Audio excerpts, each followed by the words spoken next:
Sur cette île, on ne retrouve plus aucun arbre depuis une vingtaine d'années.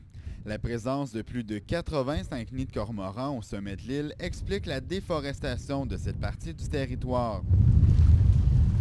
Des oiseaux destructeurs comme ceux-ci, on en retrouve 8 colonies ici dans la région, c'est-à-dire plus de 300. Si le phénomène s'avère de plus en plus néfaste pour l'environnement, il faudra intervenir. Il y a plusieurs mesures de contrôle qui sont surtout utilisées aux États-Unis pour l'instant, où il y a des grands nombres de cormorans. On parle par exemple de destruction des nids ou ils arrosent les œufs avec une genre d'huile minérale qui empêche les œufs de respirer, qui font mourir les œufs. Ça fait diminuer beaucoup les populations, mais il y a d'autres études en fait qui montrent aussi que ça déplace les populations. Pour tenter d'en savoir davantage, des émetteurs ont été installés sur certains oiseaux l'an dernier. Sur 20 cobayes, 7 sont revenus cette année après une migration dans le golfe du Mexique.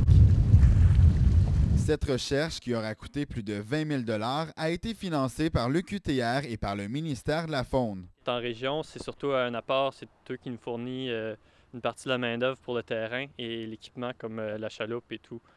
Donc, ils sont très importants au niveau logistique pour nos recherches. Maintenant que tous les appareils sont récoltés, Étienne pourra se concentrer sur la lecture des données récoltées au cours des derniers mois. C'est cet hiver que nous saurons si les cormorans sont nuisibles aux pêcheurs de la région. Michael Ouellet, RNC Média, Val-d'Or.